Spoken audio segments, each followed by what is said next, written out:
विद्येविना मती गेली, मती विना नीती गेली, नीती विना गती गेली, गती विना वित्त गेले, वित्ता विना शूद्र खचले, इतके अनर्थ एका अविद्येने केले, असं ज्यांनी म्हटलं. आणि असं म्हणूनच त्याने आपल्या शिक्षणाच्या कार्याला सुरुवात केली.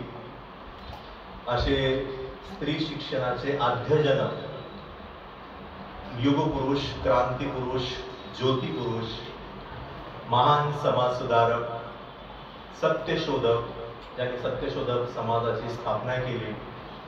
एवढेच नव्हे तर पुण्यामध्ये एक असं क्रांतीचं बीज त्यांनी निर्माण केलं, ज्यामुळं आज आपण या ठिकाणी ज्या मुली बसलेल्या आहेत, मॅडम या ठिकाणी बसलेल्या आहेत, सोनकांबळे मॅडम आणि बाकीच्या मॅडम या ठिकाणी आलेल्या आहेत. हे केवळ महात्मा ज्योतिबा फुले आणि सावित्रीबाई फुले यांच्या प्रखर अशा योगदानामुळं आज आपण हे चित्र बघत आहोत. आताच धडसाडे साहेबांनी सांगितल्याप्रमाणे 8 एप्रिल ते 14 एप्रिल हा जो कालखंड आहे, हा समता सप्ताह म्हणून आपण साजरा करत आहोत. मॅडमनी मला ते PDF पाठवलं होतं आणि मी ते बघितलं आणि अत्यंत चांगल्या प्रकारचे उपक्रम बार्टीच्या माध्यमातून, समाज कल्याण विभागाच्या माध्यमातून या ठिकाणी नम्रता सोनकांबळे मॅडम आणि त्यांचे सर्वच साळुंखे साहेब आणि आपण सर्वजण या ठिकाणी या निमित्तानं आपण जमलेलो आहोत. आताच मी मॅडमना म्हणालो की किती वेळ बोलायचं आहे, तर मॅडमने सांगितलं की साधारण एक अर्धा एक तास आपल्याला या ठिकाणी बोलायचं आहे. बंधू आणि भगिनींनो, मी बोलत असताना बोलण्याच्या आवेगामध्ये किंवा बोलण्याच्या त्या जोशामध्ये मी 5, 10, 15, 20 मिनिट जर मी जास्त बोललो तर आपण ते सहन करावं, परंतु मी अर्धा तासापर्यंत नक्की बोलेन हे मी तुम्हाला या ठिकाणी सांगू इच्छितो. पहिल्या प्रथम या महाराष्ट्रामध्ये सामाजिक समतेचं बीज रोपण ज्याला आपण म्हणूया, ते बीज रोपण 1848 साली भिड्यांच्या वाड्यामध्ये या 2 दाम्पत्याने या ठिकाणी रोवला. हे पाऊल उचलणं त्या काळच्या सनातनी परंपरेच्या विरोधामध्ये होतं, धर्मव्यवस्थेच्या विरोधामध्ये उचललेलं हे पाऊल होतं. या देशामध्ये जे स्वतःला उच्चवर्णीय म्हणतात त्यांना देखील शिक्षणाची बंदी या समाज व्यवस्थेमध्ये होती. आणि अशा व्यवस्थेमध्ये शिक्षणासाठी अशा प्रकारचा एक बुलंद आवाज करणं हा त्यावेळी सर्वात मोठा द्रोह होता. आणि त्याच्या विरोधामध्ये महात्मा ज्योतिबा फुले यांनी बंड पुकारलं. शाळा सुरू झाली भिड्यांच्या वाड्यामध्ये. आणि शिक्षिका कोण करायचं, काम कोण करायचं? सावित्रीबाईला महात्मा ज्योतिबा फुलेंनी जमिनीची पाटी केली आणि जमिनीच्या पाटीवर त्यांनी अआईचा धडा पहिल्यांदा सावित्रीला गिरवला आणि सावित्री साक्षर झाली. आणि साक्षर झाल्यानंतर सावित्रीला त्यांनी आपल्या शाळेमध्ये पाठवलं. आणि तुम्हाला माहिती आहे की शाळेमध्ये जात असताना आतोनात सहन जो आहे तो सावित्रीबाई फुले यांना सोसावं लागलेला आहे. या ठिकाणी मी दुसरी एक महत्वाची गोष्ट या ठिकाणी मी सांगू इच्छितो की 1848 नंतर महात्मा ज्योतिबा फुले यांनी अस्पृश्यांसाठी फार मोठं काम केलेलं आहे. 1852 मध्ये पुण्याच्याच वेताळ पेठेमध्ये महात्मा फुलेंनी अस्पृश्यांसाठी शाळा काढलेली आहे.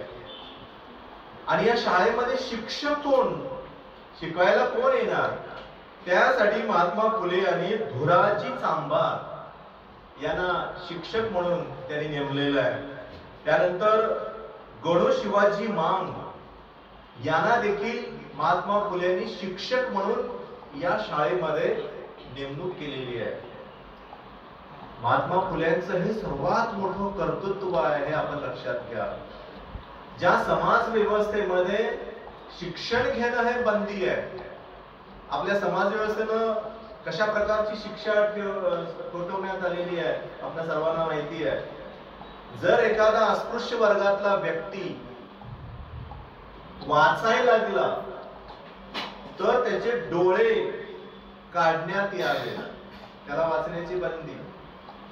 त्यांनी जर एखादं ज्ञानाचं वाक्य ऐकलं किंवा एखादा पोथी पुराण कुणी वाचत आहे आणि त्यांनी जर ते ऐकलं तर त्याच्या कानामध्ये शिस ओतली जावी, अशा प्रकारची सजा त्यावेळी देण्यात आली होती. आणि जर एखाद्याने जर वाचन जर केलं, मारेकरी पाठवण्यात आले आणि मारेकरी पाठवल्यानंतर पुण्यामध्ये जल्लोष करण्यात आला की आता सावित्री आणि ज्योतिबाला खलास करण्यात आलेला आहे आणि आता त्यांची अंत्ययात्रा निघणार आहे आणि आपण चला त्यांच्या अंत्ययात्रेला. रात्रीचे 12 वाजलेले आहेत. येत आहेत 2 व्यक्ती, दरवाजाला खटखट आवाज करतायत. सावित्री म्हणते कुणीतरी आलेले आहेत, दरवाजा उघडा. दरवाजा उघडल्यानंतर बघतात तर काय, 2 व्यक्ती कुऱ्हाड घेऊन आलेले आहेत आणि म्हणतात काय की आम्हाला तुमचा खून करायचा आहे. कशासाठी खून करायचा आहे हे आम्हाला माहित नाही, आम्हाला कुणीतरी पैसे दिलेले आहेत आणि आम्हाला तुमचा खून करायचा आहे. ज्योतिबा फुलेंनी त्यांना सांगितलं की माझा खून करण्यानं जर तुम्हाला समाधान होत असेल तर अवश्य तुम्ही मला मारा, परंतु एक माझी विनंती आहे की मी अनाथ मुलांचा देखील मी या ठिकाणी सांभाळ करतोय. या ठिकाणी जे काही अनाथ मुलं जी झोपलेली आहेत त्यांना सांभाळण्याची जबाबदारी तुम्ही घ्या, कारण की यांना कोणीतरी सांभाळलं पाहिजे. आणि असं म्हटल्यानंतर त्या दोन्ही व्यक्तींनी त्या मुलांकडे पाहिलं आणि मुलांकडे पाहिल्यानंतर त्यांच्या लक्षात आलं की त्यांची स्वतःची मुलं ज्योतिबा फुले आणि सावित्रीबाई फुले हे सांभाळत आहेत. आणि त्यांना असं लक्षात आलं की आम्ही हे अनर्थ काय करतो आहोत. ज्या व्यक्तीला आम्ही मारायला आलेलो आहोत तो व्यक्ती आमच्या मुलांचा सांभाळ करतोय, त्यांना शिक्षण देतो आहे, त्यांना अन्न पाणी देतो आहे. आणि ज्या कुऱ्हाडी मारायला आलेल्या होत्या त्या कुऱ्हाडी त्यांनी ज्योतिबांच्या पायावर ठेवल्या आणि सावित्रीबाईंच्या पायावर ठेवल्या आणि ते म्हणाले की आता ही चूक आमच्याकडून कधीही होणार नाही. आणि आयुष्यभर जे लोक सावित्रीला ज्योतिबाला मारायला आलेले होते तेच मात्र त्यांचे आयुष्यभर त्यांचे अंगरक्षक म्हणून त्यांच्या सोबत फिरायला लागले. माझी तुम्हाला अशी विनंती राहणार आहे, पुण्याला जेव्हा तुम्ही केव्हा जाल तेव्हा ती समता भूमी, क्रांती भूमी, गंजपेठ मध्ये आज देखील फुल्यांचा वाडा आपली प्रतीक्षा करतोय. समाज कल्याण विभागाला माझी अशी विनंती राहील की त्या ठिकाणी आज फार मोठा कार्यक्रम असतो, तर आपण या वसतिगृहामध्ये बऱ्याचशा या ठिकाणी आलेल्या मुली आहेत, या मुलांना आपण त्या ठिकाणी जाऊन सहली काढल्या पाहिजेत की अशा ठिकाणी आपण त्या मुलांना हे ठिकाण दाखवलं पाहिजे की ज्या ठिकाणाहून सामाजिक क्रांतीची बीज जी आहेत या देशामध्ये रोवली गेली. बंधू आणि भगिनींनो, हे जे कार्य होतं हे कार्य केवळ एका महाराष्ट्रापुरतं मर्यादित होतं का? तर बिलकुल नाही. तर हे कार्य संपूर्ण देशासाठी, देशातल्या संपूर्ण स्त्री जातीसाठी हे अभिमानाचं कार्य होतं. आणि या कार्याची सुरुवात या 2 दाम्पत्यांनी चालू ठेवली होती. आणखी एक गोष्ट मला या ठिकाणी सांगायचं आहे की ज्योतिबा फुले आणि सावित्रींना मूलबाळ नव्हतं. आणि मूलबाळ नव्हतं तेव्हा सावित्रीनी आणि ज्योतिबानी असा विचार केला की आपण आता एक मूल दत्तक घेतलं पाहिजे. आणि मग त्यांनी एक मूल, एका अनाथ स्त्रीचं मूल त्यांनी दत्तक घेतलं आणि त्याचं नाव यशवंत ठेवलं. याचं नंतर पुढं विस्तार फार चांगल्या पद्धतीने मी तुम्हाला सांगणार आहे. यशवंत ठेवून त्या मुलाला त्यांनी वाढवलं, त्याला शिक्षण दिलं, शिक्षण देऊन त्याला डॉक्टर बनवलं. लक्षात घ्या, समाजाची सेवा करण्यासाठी यशवंताला त्यांनी डॉक्टर बनवलं. आणि महाराष्ट्रातला पहिला आंतरजातीय विवाह जो आहे तो त्यांनी आपल्या मुलाचा आंतरजातीय विवाह, हे आपण लक्षात ठेवणं अत्यंत गरजेचं आहे. आणि म्हणून हा जो विवाह जो होता, राधा ससाणे या मुलीबरोबर त्याने हा विवाह लावला आणि यशवंताला असा संदेश दिला की यशवंत समाजासाठी, रंजल्या गांजल्यांसाठी, उपेक्षितांसाठी, दलितांसाठी, ज्यांना हजारो वर्षापासून शिक्षणापासून दूर ठेवलेलं आहे, अशा लोकांसाठी आम्ही समर्पित आहोत. तुला देखील समर्पित होऊन काम करावं लागेल. पुण्यामध्ये त्यावेळेला प्लेगची साथ सुरू झालेली होती आणि त्या प्लेगच्या साथीमध्ये यशवंताचा तो दवाखाना होता आणि त्या दवाखान्यामध्ये महात्मा ज्योतिबा फुले आणि सावित्रीबाई फुले समाजातील दुर्लक्षित अशा पेशंटना घेऊन यायच्या आपल्या या यशवंताकडे आणि यशवंत त्या आजारी लोकांची सेवा करायचा. आणि असं करता करताच सावित्रीबाईचा देखील जो मृत्यू आहे तो प्लेगची लागण झाली सावित्रीला. एका महारवाड्यामध्ये सावित्रीबाई गेलेली आहे आणि त्या ठिकाणचे एक मूल आपल्या कडेवर घेऊन आलेली आहे आणि यशवंताला सांगते की यशवंता याला उपचार कर. आणि यशवंत त्या मुलावर उपचार करतोय तोपर्यंत त्याची लागण जी आहे ती सावित्रीला झालेली आहे. विचार करा की हे दोन दाम्पत्य जे आहेत समाजाच्या हितासाठी, समाजाच्या कल्याणासाठी याने आपला देह जो आहे तो अर्पित केलेला आहे, अर्पण केलेला आहे. आणि म्हणून आज आपण त्यांना नतमस्तक करतोय, सावित्रीला नतमस्तक होतोय. कशासाठी? या कार्यासाठी आपण त्यांना नतमस्तक होतोय. म्हणून आज आपण जो विधवा पुनर्विवाहाचा जो प्रश्न आहे, हा विधवा पुनर्विवाहाचा प्रश्न देखील सावित्रीबाई फुले आणि ज्योतिबा फुले यांनी आपल्या पुण्यामध्ये असे अनेक विवाह त्यांनी लावून दिले की विधवेला या देशामध्ये पुनर्विवाह करण्याचा अधिकार नव्हता. तो अधिकार ज्योतिबा फुले यांनी मिळवून दिला. विधवेचा मुलगा दत्तक घेतला. हे अनेक संदर्भ आपल्याला या ठिकाणी लक्षात ठेवावे लागतील. एवढंच नव्हे, आपल्या घरातला जो हौद आहे, आज देखील तो हौद आपल्याला दिसतो. हा संदर्भ देखील मी तुम्हाला पुढे घेऊन जाणार आहे. हा संदर्भ मी बाबासाहेब आंबेडकरांशी जोडणार आहे. तो कसा? ज्योतिबा फुलेंची आई देखील लहानपणीच वारलेली आहे, हे लक्षात घ्या. आणि बाबासाहेब आंबेडकरांची आई देखील, ज्योतिबा फुलेंच्या आईचं नाव आहे चिमणाबाई, वडिलांचं नाव आहे गोविंदराव. चिमणाबाईंचं देखील निधन लहानपणीच झालेलं आहे. ज्यावेळेला महात्मा ज्योतिबा फुले जेव्हा पाहतात आपल्या पूर्ण जीवनाकडे की माझी आई मला सोडून गेलेली आहे आणि त्यांचा सांभाळ गोविंदरावांनी केलेला आहे, आणि इकडं बाबासाहेब आंबेडकरांना देखील भीमाबाई सोडून गेलेली आहे लहानपणीच, आणि सांभाळ त्यांच्या वडिलांनी, रामजी बाबांनी त्यांचा सांभाळ केलेला आहे.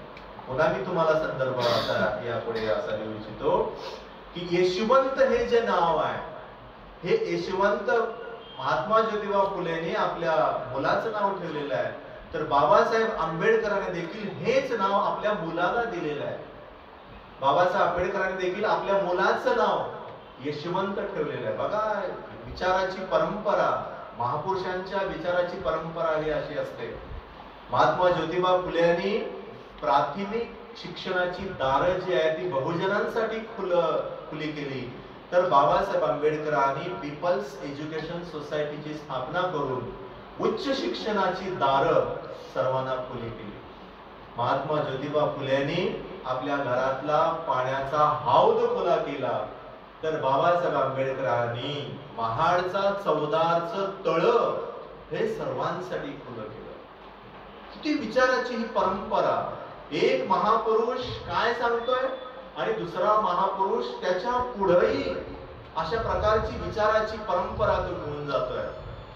आज मला फार आनंद वाटला की या ठिकाणी छत्रपती शिवाजी महाराज यांची प्रतिमा आपण या ठिकाणी पूजन केलेलं आहे. रयतेचा राजा, रायगडावरची छत्रपती शिवाजी महाराजांची समाधी जर पहिल्यांदा जर कोणी शोधून काढली तर ती महात्मा ज्योतिबा फुले यांनी शोधून काढली आणि लोकांना ठणकावून सांगितलं की हा जनतेचा, हा रयतेचा राजा आहे.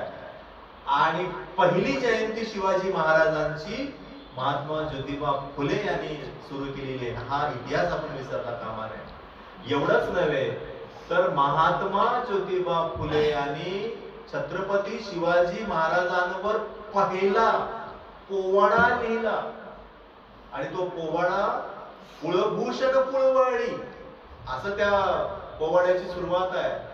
शिवाजी महाराज हा कुळवाडी कुळभूषण आहे. तो सर्वसामान्य जनतेचा हा राजा आहे, बहुजनांचा हा राजा आहे. आणि हा राजा असा मनमिळाऊ होता. असा हा राजा, या राजाला जनसामान्यांमध्ये आणण्याचं काम देखील महात्मा ज्योतिबा फुले यांनी केलेलं आहे. हे आपण विसरता कामा नये. स्त्रियांच्या अधिकारासाठी, त्यांच्या हक्कासाठी ही त्यांची लढाई होती. याच्याही पुढे जाऊन त्यांच्या ग्रंथ संपदेविषयी बोलणं मला या ठिकाणी थोडंसं रास्त आहे. शेतकऱ्यांचा आसूड नावाचा जो ग्रंथ आहे, हा ग्रंथ आपण अवश्य वाचला पाहिजे. शेतकऱ्यांच्या समस्या काय आहेत याच्याविषयी भाष्य ज्योतिबा फुल्यांनी शेतकऱ्यांचा आसूड या ग्रंथामध्ये केलेला आहे. त्याचप्रमाणे गुलामगिरी नावाचा ग्रंथ, गुलामगिरी कशा पद्धतीने या देशामध्ये प्रस्थापित झालेली आहे आणि या गुलामगिरीच्या विरोधामध्ये कसं आपण पेटून उठलं पाहिजे याचं तत्वज्ञान देखील गुलामगिरी या ग्रंथामध्ये महात्मा ज्योतिबा फुले यांनी मांडलेला आहे.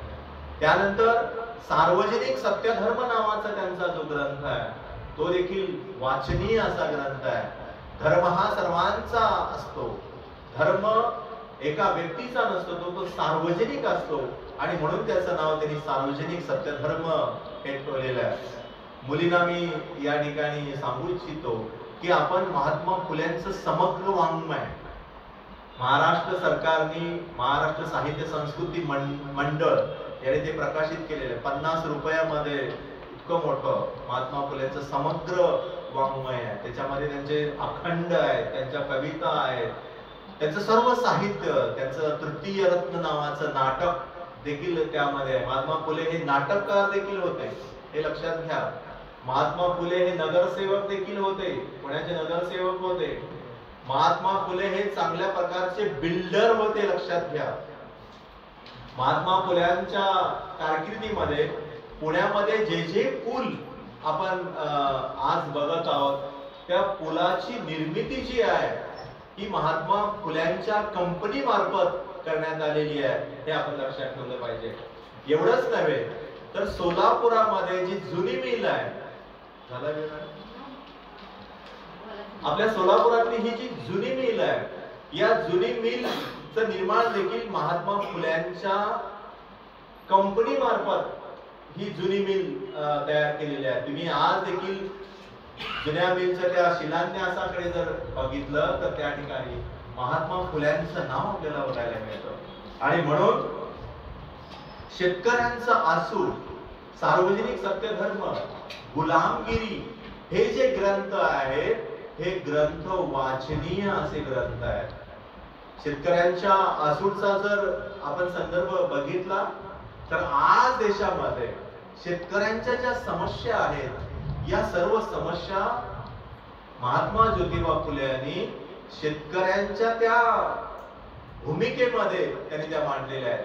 शेतकऱ्यांची कशा प्रकारची पिळवणूक होते आहे, शेतकऱ्याला कशा प्रकारे भाव दिला जात नाही, शेतकऱ्याचं पीक कशा प्रकारे उद्ध्वस्त केलं जातं आणि शेतकरी हा कशा प्रकारे वर्षानुवर्ष कर्जामध्ये डुबला जातो, आणि त्याचं कारण हे अज्ञान आहे.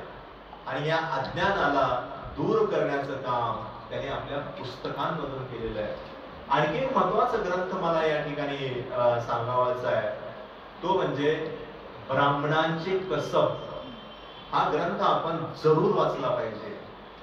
या ग्रंथामधून महात्मा ज्योतिबा फुले यांनी हे समजावून दिलेलं आहे की या देशामध्ये बहुजन वर्गाला कशा पद्धतीनं लुटलं जात आहे, कशा पद्धतीनं त्यांची पिळवणूक केली जात आहे, कशा पद्धतीनं त्यांचं धार्मिक शोषण केलं जात आहे, हे महात्मा ज्योतिबा फुले यांनी या ग्रंथामधून मांडण्याचा प्रयत्न केलेला आहे. माझ्या विद्यार्थी आणि विद्यार्थी मित्रांना मला या ठिकाणी हे सांगणं आहे की आपण आपल्या जीवनामध्ये महात्मा ज्योतिबा फुल्यांकडून किंवा सावित्रीबाई फुले यांच्याकडून काय शिकायचं आहे. तर मी तुम्हाला एक गृहपाठ देतोय असं म्हणायला काय हरकत नाही. आपण आपल्या जीवनामध्ये कमीत कमी 5 व्यक्तींना आपण साक्षर केलं पाहिजे. किती व्यक्तींना? तुम्ही तुमच्या घराच्या शेजारच्या आजीला घ्या, आजोबाला घ्या, काकूला घ्या, काकांना घ्या, किंवा एखादी मुलगी शाळेतच गेली नाही, अशा अनेक आज देखील आपल्याला अशा मुली बघायला मिळतात की त्या शाळेला न जाता निरक्षर आहेत, शहरामध्ये आहेत परंतु निरक्षर आहेत. अशा मुलींना, शिक्षणापासून वंचित असलेल्या मुलींना, जसं की समाज कल्याणचं देखील हेच ध्येय आहे, बार्टीचं देखील हेच ध्येय आहे, स्वाधार योजना असेल किंवा बाकीच्या ज्या योजना आहेत त्या योजनेच्या माध्यमातून मुलींना शिक्षणाच्या प्रवाहामध्ये आणणं हे जसं सरकारचं ध्येय आहे. आणि या ध्येयामध्ये माझी काय भूमिका असेल, मी काय करू शकते, तर मी हे काम करू शकते की मी कमीत कमी 5 व्यक्तींना मी माझ्या जीवनामध्ये साक्षर करण्याचा मी प्रयत्न करेन. तुम्ही असं म्हणाल की आता हे कशासाठी करायचं, तर हे यासाठी करायचं की माझं लक्ष या लोकांच्या प्रतिभेकडे, या लोकांच्या कार्याकडे, या लोकांच्या कार्याला गतिमान करण्यासाठी, त्यांच्या ध्येयाला परिपूर्तता करण्यासाठी हे मला काम करावं लागणार आहे. त्यांचं ध्येय काय होतं? त्यांचं ध्येय होतं स्त्रीचा उद्धार. महात्मा ज्योतिबाचं ध्येय तेच होतं, सावित्रीचं देखील ध्येय तेच होतं की स्त्रीचा उद्धार झाला पाहिजे, स्त्री ही घराच्या बाहेर पडली पाहिजे, त्या उंबरठ्याच्या बाहेर आले पाहिजे आणि तिला मान मिळाला पाहिजे, तिला सन्मान मिळाला पाहिजे, तिचा अपमान होता कामा नये, तिच्याकडे लोक सन्मानानं बघितलं पाहिजे. आज स्त्रिया मानानं, सन्मानानं, डोलानं जे फिरतायत त्याचं सर्वात मोठं योगदान हे सावित्रीलाच दिलं पाहिजे. आणि म्हणून सावित्रीच्या लेकीची ही सर्वात मोठी जबाबदारी आहे. सावित्रीच्या लेकीनं सावध झालं पाहिजे, निर्भर झालं पाहिजे, कठोर झालं पाहिजे. गुलामगिरीला नष्ट करण्यासाठी आपण पेटून उठलं पाहिजे. तेव्हाच खऱ्या अर्थानं मला वाटतं की जयंती साजरी केली असं होईल. आणि आजच्या प्रसंगी हा महात्मा फुल्यांचा वारसा आपणाला पुढे घेऊन जात असताना ध्येय निश्चित केलं पाहिजे. अंधश्रद्धेच्या विरोधामध्ये आपण बंड पुकारलं पाहिजे, जुन्या चाली रीतीच्या विरोधामध्ये आपण बंड पुकारलं पाहिजे, मिथ्या दृष्टीच्या विरोधामध्ये बंड पुकारलं पाहिजे, व्रत, वैकल्य, उपास, तापास याच्या विरोधामध्ये आपल्याला बंड पुकारलं पाहिजे. आणि या देशामध्ये जी जातीयता, धर्मांधता, असमानता ज्याच्या विरोधामध्ये महात्मा फुले आणि सावित्रीबाई आयुष्यभर लढले, याच्या विरोधामध्ये मला बंड कसं करता येईल यासाठी आपण सर्वांनी प्रयत्न करणं गरजेचं आहे. शेवटी महात्मा फुल्यांचा समतावाद, स्त्री सक्षमीकरण, स्त्री शिक्षणासाठी घेतलेलं त्यांचं योगदान आणि सत्यशोधक समाजाच्या द्वारे महाराष्ट्रामध्ये सामाजिक न्यायाची भावना, जी बीज त्यांनी जी लावलेली आहे, या बीजाला पाणी घालण्याचं काम तुम्हा आणि आम्हाला करायचं आहे आणि हे काम आपण अखंडपणाने करण्याचा संकल्प करूया. हा दिवस संकल्प करण्याचा आहे, निर्धार करण्याचा आहे. फक्त प्रतिमेला पुष्पहार घालणं, प्रतिमेसमोर मेणबत्ती अगरबत्ती लावणं आणि घरी निघून जाणं हा संकल्प नाही, तर त्या विचाराची पायिकता माझ्या अंगी कशी येईल. आता आपण सोनकांबळे मॅडमने प्रतिज्ञेचं वाचन केलेलं आहे, उद्देशिकेचं वाचन केलेलं आहे आणि या उद्देशिकेमध्ये बाबासाहेब आंबेडकरांनी हे सर्व महात्मा ज्योतिबा फुल्यांच्या कार्यातून त्यांनी हे घेतलेलं आहे, हे आपण लक्षात ठेवलं पाहिजे. आणि म्हणून आज मला या ठिकाणी आपण मला बोलवलं, माझे 2 शब्द या ठिकाणी ऐकून घेतले, त्याबद्दल तुम्हा सर्वांचे मी मनपूर्वक आभार मानतो. 5-10 मिनिट वाढले असतील तर आपण ते सहन करावं. आज पुन्हा एकदा नव्या जोमानं, नव्या जिद्दीनं नव महाराष्ट्र निर्माण करण्याचा आपण संकल्प करूया. हीच महात्मा ज्योतिबा फुले यांना खरी श्रद्धांजली असेल. आपण मला ऐकलात याबद्दल पुन्हा एकदा सोनकांबळे मॅडमचे, साळुंखे साहेबांचे, त्याचप्रमाणे धसाडे साहेबांचे मी या ठिकाणी मनपूर्वक आभार मानतो. एक शेर आहे आमच्या हिंदीमध्ये, एक दुष्यंत कुमार नावाचे आमचे फार मोठे शायर आहेत. ते असं म्हणतात, सिर्फ हंगामा खड़ा करना मेरा मकसद नहीं, सिर्फ हंगामा खड़ा करना मेरा मकसद नहीं, मेरी कोशिश है कि ये सूरत बदलनी चाहिए. मेरे सीने में नहीं तो तेरे सीने में सही हो कहीं भी, लेकिन आग जलनी चाहिए, आग जलनी चाहिए. धन्यवाद.